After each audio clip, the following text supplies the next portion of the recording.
Welcome back. Now we are going to start creating the clouds. So let us first go to dynamics. To do that, you can hold H and go to dynamics, and then I'm going to create the 3D containers. So let us go to its option box, edit, reset. First create the basic 3D container. Then I'm going to its attributes by holding Control and A. Now the very first thing, I'm going to make these keep voxel squares off and then give some basic resolution. I'm going to give as 75, 25 and 75, and then for size I'm going to give 25, 5 and 25. So here first, the very first thing, I'm going to create cloud patterns, and then I'm going to create the background sky.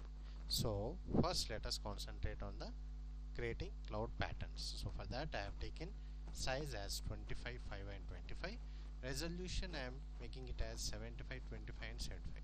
Once you feel like clouds are perfect, then you can increase the resolution of the container. Then coming back to contents method, I'm going to make density off, velocity off, and then get back to shading quality. So here it is under shading. I'm going to make transparency as something very closer to black. Then go to edge drop off. By default it is 0.05, make it as some 0.5. and then for creating cloud colors, I'm going to use a color. So here I'm going to use 3 swatches, one at 0 position, another at 0.75 position, and the third one at position 1. So at first position let it be white, pure white. Then over here I'm going to make it as gray, and then the last one make it as pure black. Okay, now coming back here, I'm going to make it as white gradient, the color input, because all the time the color should move from white to black. If it is constant, only one single color will be reflected on the clouds. To avoid that, I'm using color input as Y gradient. Then input bias, for time being I'm giving very slight value, might be 0.03. After that I'm going to change these, tweak these values once I create the basic clouds. Then I don't want to use incandescence, so directly I'm going to opacity. In opacity here I'm going to create first 5 positions. To those positions I'm going to set the values. For easy remembrance sake, I'm giving position value as 1, first one. Second one, give some 0.8, and for third one give some 0.6, and for fourth one give some 0.5,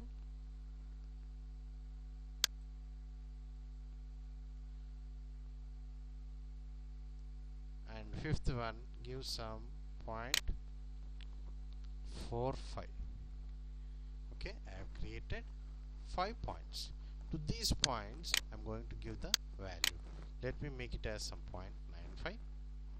For this second point I'm giving value as 0.8, and for this I'm going to give value as 0.6, and for this I'm giving the value as 0.35, and for this I'm giving the value as 0.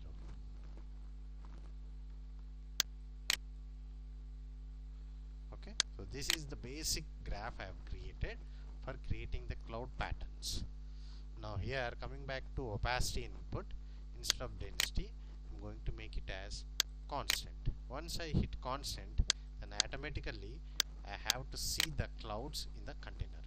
Sometimes if it is not seen, then you have to go back to shading and make sure hardware texture is on. If it is off, it won't be seen. So make sure hardware texture is on, and then give input bias as some 0.03. So here I am giving some basic values. Once cloud patterns are created, then I am going to adjust all the values.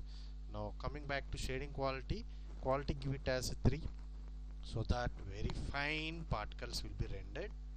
And since I have adjusted here color as well as opacity, those two options I am going to enable here. So texture color and texture opacity. Then I'm going back to the amplitude. Amplitude defines how much height of the clouds you want to have. So by default it is 1. I'm going to reduce little bit, 0.95. Ratio is nothing but the combination of where the particles are present and where they are not present in the container. So ratio, let me give it some 0.45.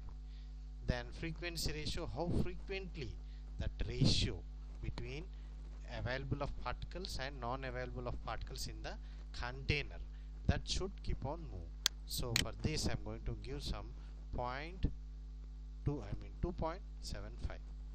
Similarly, depth max, how much depth I want to have within the 3D container of the particles. For that I am going to give depth max as 4.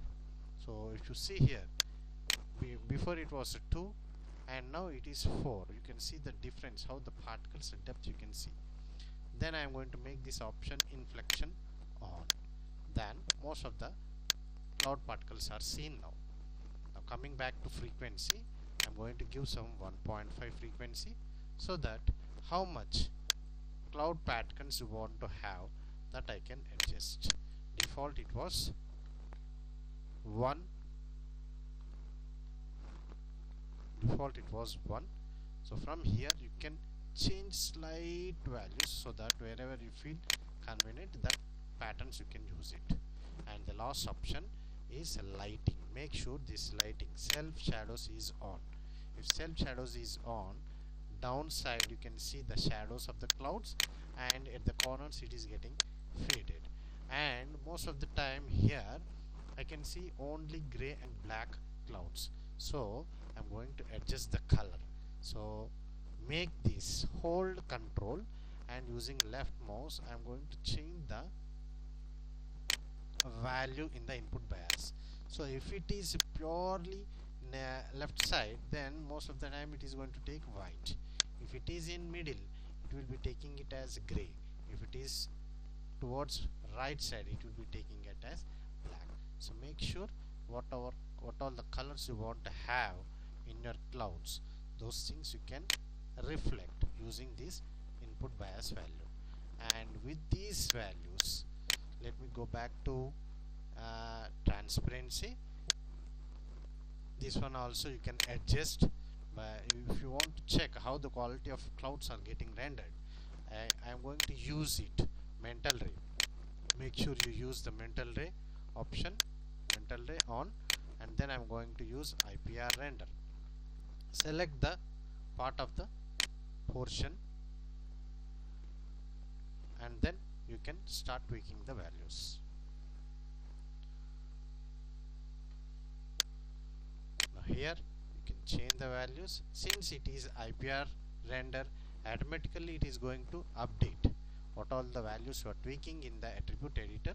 It is going to be updated in the IPR render.